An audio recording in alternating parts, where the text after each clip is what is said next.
Coming up on this edition of Access Virginia Beach. Hurricane season is here, and we'll make sure you're prepared. And remembering our fallen heroes, a new memorial is unveiled at the Oceanfront. Plus, keeping it cool, find out how to keep your four-legged friends safe during the dog days of summer. That and more are coming up as we access Virginia Beach.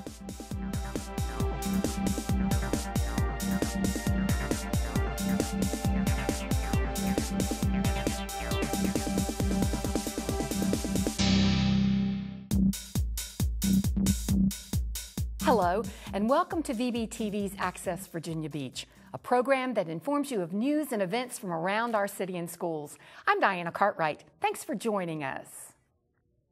On September 24th, 1898, Malachi Beasley was sworn in as a Prentiss Anne County Special Constable. Sadly, only a few hours later, he became the first law enforcement officer to die in our city while protecting the public. Since then, 13 officers have given the ultimate sacrifice. Each tragic tale has its own story, and now, thanks to a special monument on the boardwalk, all who pass by will remember these fallen heroes. Today we honor those who have fallen while protecting our community, as well as those who continue to serve. City officials, relatives of those being honored, and fellow officers gathered at 35th Street on the boardwalk for the ceremony honoring fallen officers. Recognizing the partnerships that exist in law enforcement, partnerships that make all communities safer, this memorial is for any local, state, or federal law enforcement officer who dies in the line of duty in our city, protecting our citizens.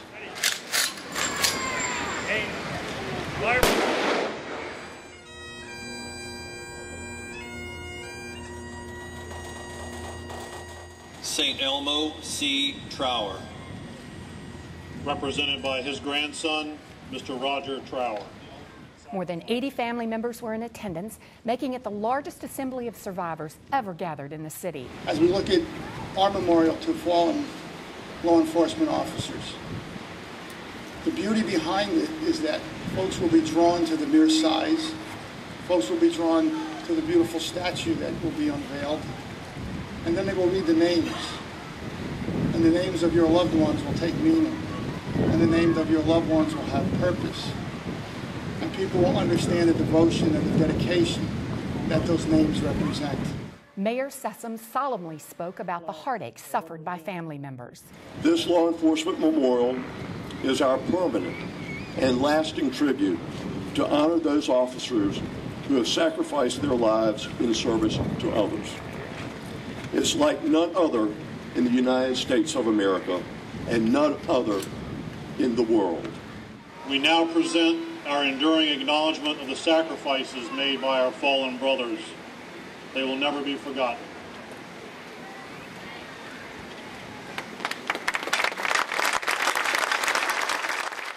Designed by Paul Di Pasquale, who also sculpted King Neptune at 31st Street, the 19-foot memorial features 3 bronzed figures with one hand joined in solidarity while the other reaches out to citizens. The pedestal displays the names and history of each fallen member of the force. Funds gathered for the memorial have totaled more than $500,000. Extra donations will assist with maintenance and care for the landmark statue. VBTV crews captured the ceremony in its entirety. Log on to vbgov.com/VBTV for air dates and show times. The resort city is one of the safest cities of its size, thanks to the police department, and now they can add a few more numbers to the ranks. I am extremely excited. It was such a long road, but it actually, it was just a great journey. The Virginia Beach Police Department graduated its 53rd Recruit Academy class. After 6 months of intense training, 16 officers are now certified and ready to protect and serve. I've always wanted to help people. Definitely a career that you can always, it's going to change every day. It's never going to be the same thing day after day. Helping people out constantly. We work towards doing everything fully and completely. So I make sure that I give 110% and I'm honest, and everything I do, I take pride in. There's nothing better than being a team player. Where I come from, a lot of times it's just by yourself, work with yourself, and you can't do this in this career. The recruits not only learned the ins and outs of the law, but they also encountered ways to effectively communicate with citizens, the importance of teamwork, and how to think quick on their feet. All things that were echoed by Chief Cervera and Mayor Sessoms during the ceremony. And that I will faithfully and impartially discharge Recruits took the oath of honor and were given their certificate of completion. After graduation, these officers will spend another 15 weeks in field training before they're cut loose on their own. If you're interested in joining the department, log on to vbgov.com/police for recruitment information and upcoming test dates. Hurricane season is here, and not only do residents need to be prepared for emergencies, the city has to be able to respond quickly as well. Officials are able to test their readiness skills thanks to exercises like this one. We do exercises like this every year, and they're very important for us to refine our emergency response plan. So anything that needs tweaking, we'll be able to catch before a real emergency event occurs. Hundreds of cars lined up at Salem High School for an emergency water distribution exercise put on by the Department of Public Utilities. The goal was to test the city's response plan and see how efficiently they could distribute water to citizens. We have about 40 cars going through the distribution line every 10 minutes here at Salem High School, so it's moving pretty efficiently. And I have something else. Thank you very much. Thanks for doing this. Have a wonderful day. This is yours as well, ma'am. You have a good day. Employees from several departments across the city pitched in. In addition to the water, hurricane evacuation guides were also given to every car that participated. If there ever was an emergency that disrupted the water supply to citizens, they can rest assured that the city would be able to provide them with water if and when the time came. Hundreds of drivers waited patiently in line for their free case of water. Info gathered from this exercise will help the city refine their response plan. For those who were not able to be part of the drill, the Hurricane Evacuation Guide is available for download at vaemergency.gov. Of course, city officials plan events throughout the year to prepare for all types of emergencies, especially hurricanes. And just as the city plans ahead, so should you and your family. Access reporter George Chandler shows us what to expect if a big storm hits our area. When faced with a pending emergency, whether natural or man-made, you will be tackled with many questions. Am I prepared? What do I need to do? Will I have to leave my home? Though Virginia Beach has been battered by Mother Nature a few times in the recent past, residents have not faced a situation that called for mass evacuations. But what if that were to occur? Would you know what to do?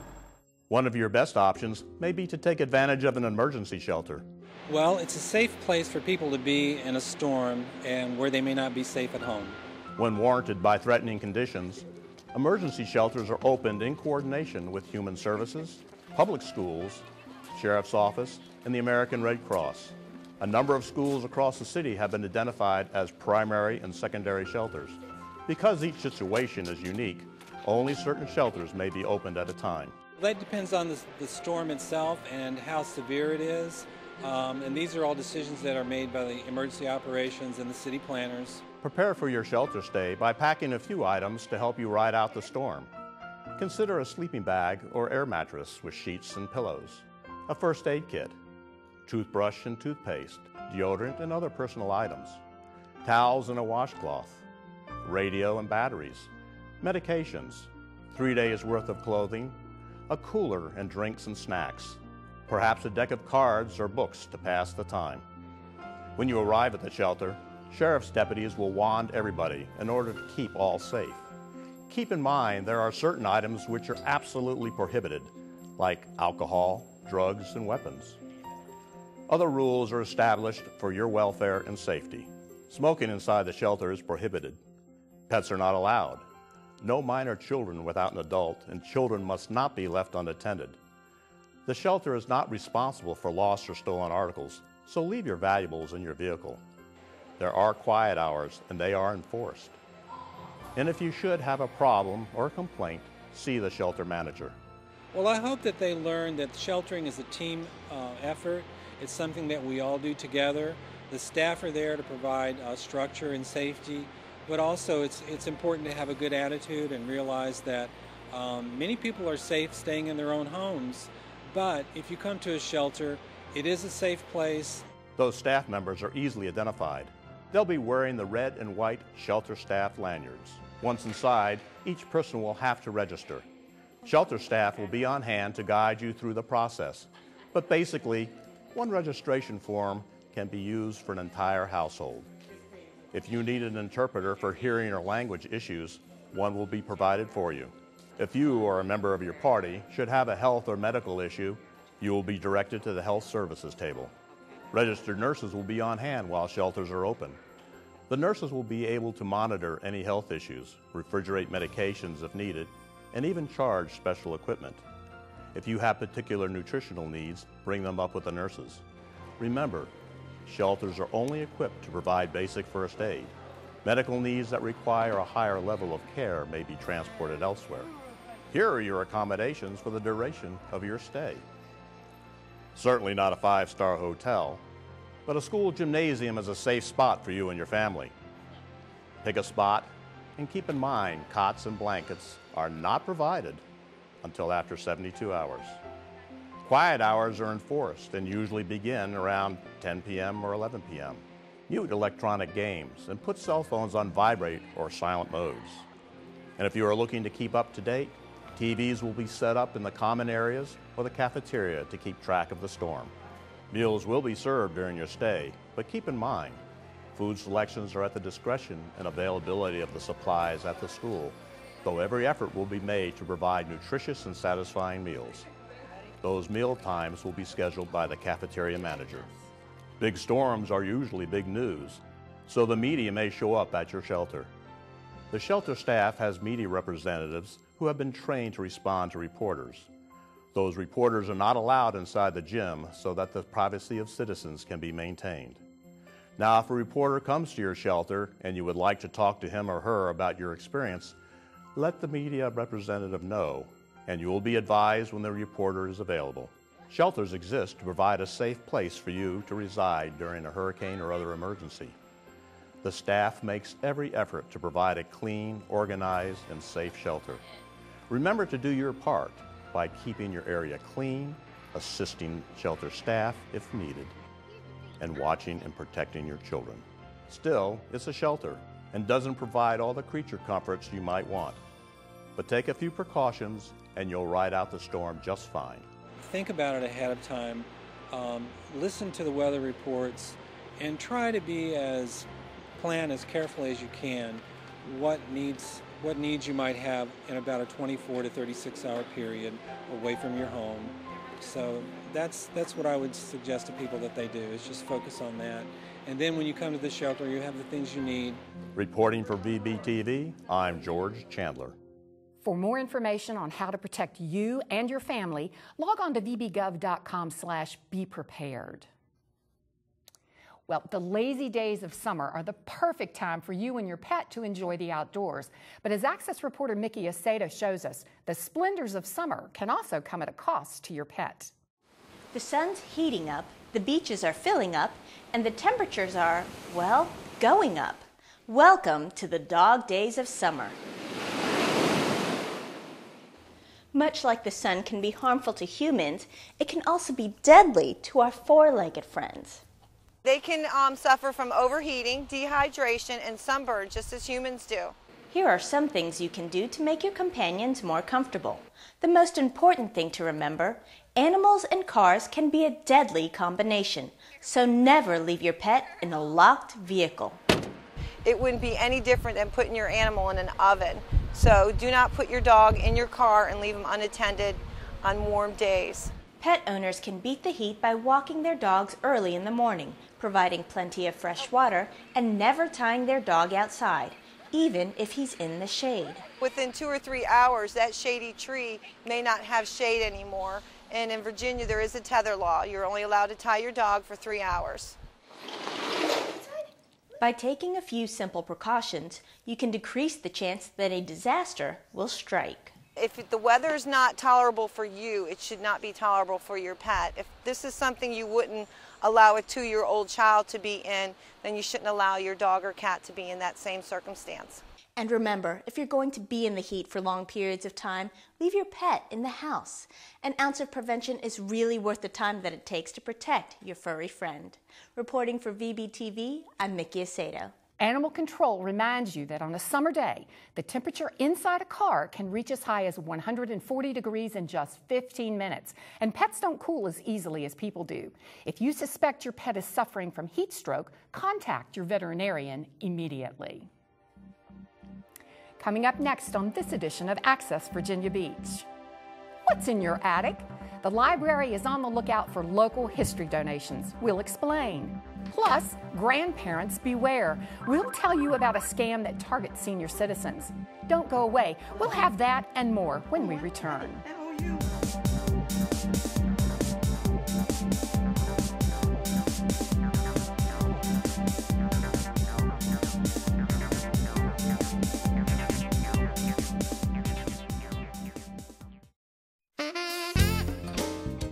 Virginia Beach Schools Parent Connection is your one-stop resource for information and events which support families and promote student success. Parents, looking for some fun activities for your children to do this summer? Consider having them attend Crafty Fridays at the Great Neck Library between 10 a.m. and 4 p.m. The library will supply the materials while your children supply the creativity. Activity sessions are free, and there is a different craft each week throughout the month of July. Call 466-8055 for more information. Having difficulty helping your child to control his or her angry outbursts? Attend Understanding the Angry Child for parents of school-aged children on Wednesday, July 18th from 6:30 to 8:30 p.m. at the CHKD Health Center at Oak Brook in Chesapeake. Learn to understand the causes of anger and how to anticipate and diffuse angry outbursts to help your children manage their own emotions. The class is free, but registration is required by calling 668-2415. Parents going through a separation or a divorce and looking for ways to help your children manage during this difficult time? Plan to attend Separation and Divorce Helping Children Cope on July 19th, 6:30 to 8:30 p.m. at the CHKD Health and Surgery Center at Princess Anne. You will learn strategies to create supportive partnerships, how to balance home and work to create a positive environment for your children, along with ways to help your children deal with the separation and divorce. The workshop is free, but registration is required. Please call 668-7500 to register. To learn more about these activities or to see a complete calendar of July events, visit the Parent Connection page of vbschools.com.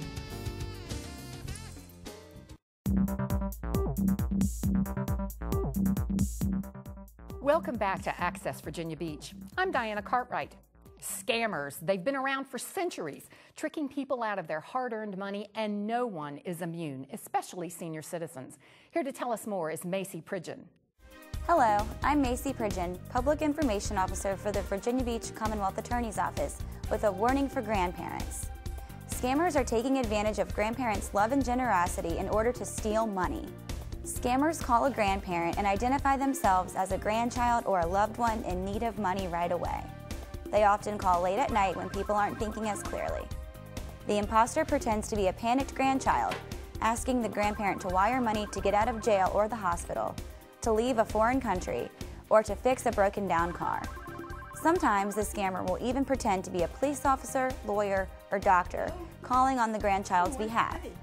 The internet has made it even easier for the scammer to learn personal information about their targets, making the grandparent scam even more believable. So how do you protect yourself? Remember that wiring money is just like sending cash, and once it is sent to a scammer, you can't get it back. If you get a phone call or email asking for money from someone you believe to be a loved one, resist the urge to act immediately. Ask the caller questions that a stranger could not answer. Hang up and call the loved one at a phone number you know to be valid. If you believe you have fallen victim to the grandparent scam, contact your local police department. Also, file a complaint with the Federal Trade Commission by visiting www.ftc.gov or calling 1-877-FTC-HELP. Don't let it happen to you. This message was brought to you by the Office of the Commonwealth's Attorney, keeping citizens informed because forewarned is forearmed. Older Americans lose $2.9 billion a year to fraud. Average victims are between 80 and 89 years old, and most are women. If you have elderly relatives, make sure they're aware of these scams. Well, summer's here, and many folks are finally getting their spring cleaning lists up to date. But many items that you feel are dumpster-bound may be considered treasures to Virginia Beach libraries. Here's Access reporter Peter Van Heest with the details. We have put an extra special emphasis on collection of local history objects, items, materials, books. If your cleaning efforts have uncovered personal mementos from Virginia Beach's good old days, Your local library branch wants to preserve them. So what we're doing now is finding different ways of collecting it and different ways of making it available to the public. We want anything we collect to be available to the public, whether they're in Virginia Beach or they're in Tokyo. Residents are encouraged to bring their personal memorabilia to any public branch of the library to add to their collection of artifacts. Once digitized, all materials will be returned. So everything we do, we are putting it online. We have staff that digitize, we have staff that correct, we have staff that scan, we have staff that does everything, and it's extremely staff intensive.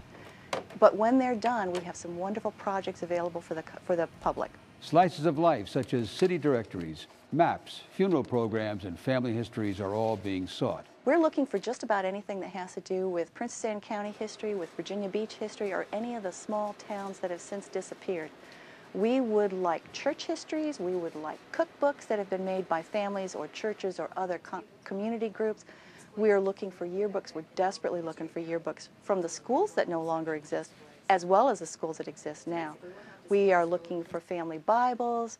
We're looking for, specifically, we're looking for the Princess Anne Free Press, which was a newspaper in the 60s, 50s and 60s, which is so rare. We just can't find that. One treasure trove donated by Tidewater News was a collection of local papers featuring beach events during the last century. Another came from the beach's first high school. The Ocean Alumni Association donated what they had been keeping in their storage unit, and then they put us in their alumni newsletter. And what has come from that is, I had one lady call and ask if we perhaps had her husband's class ring, which, by the way, we did not have. And we had somebody else call and donate his yearbook.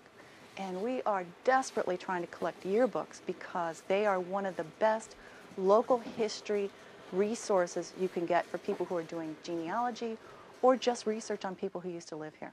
The library is on the lookout for local history donations. So what's in your attic?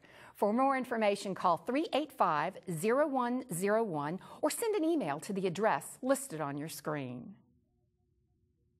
Beach Schools paid tribute to its retiring members at a ceremony held at the Convention Center. Tonight, we honor you who have given a commitment of many years to the service of our school division.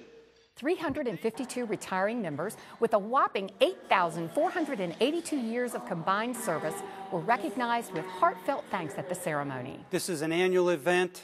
We invite all our retirees and their guests. We have close to 400 people coming tonight. So we want to make it special for them. They deserve it. Highlights of the event were 8 married couples with collective years on the job surpassing 255.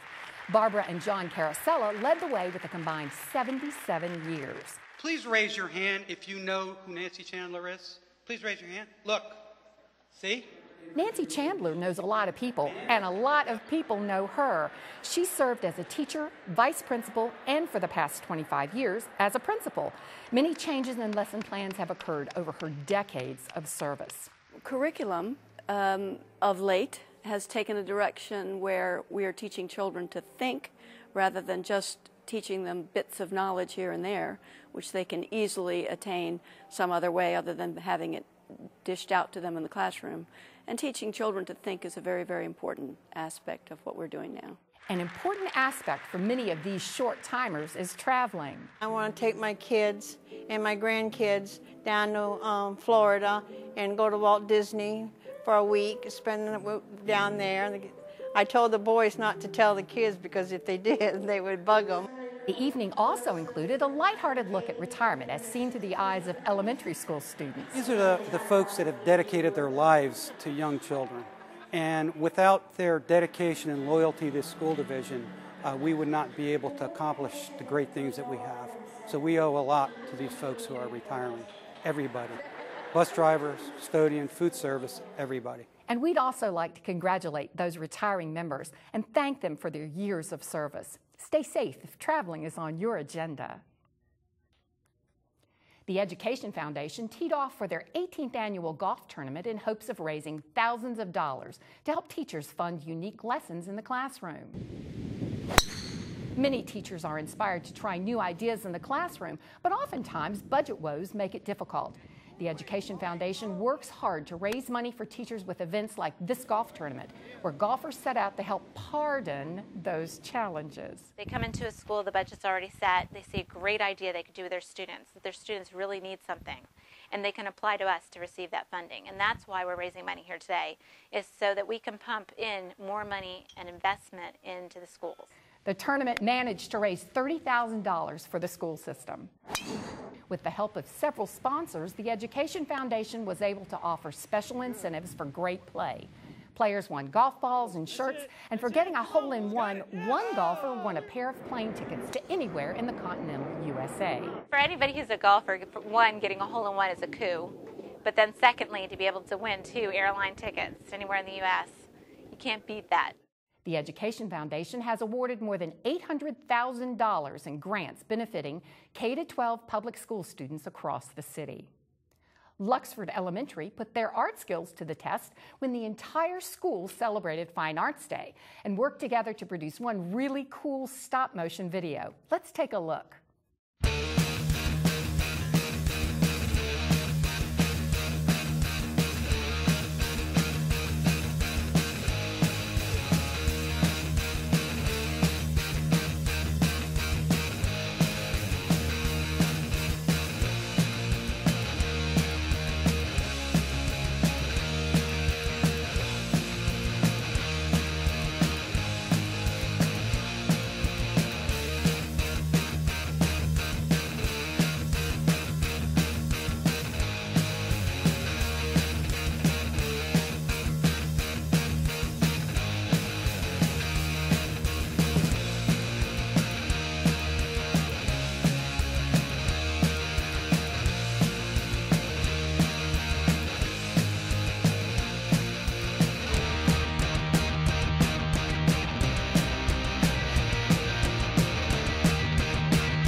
6 classes of varying grade levels worked on the video. Nearly 1,000 photographs were taken over several hours. Those photos were then compiled and edited into the video you just saw. Pretty neat idea. And with that, we've come to the end of our show. But if you've missed something or would like to see it again, you can view this program online. Just log on to vbgov.com/media, then under the All Categories button, find and click on Access Virginia Beach. For everyone here at VBTV, I'm Diana Cartwright. Thanks for watching.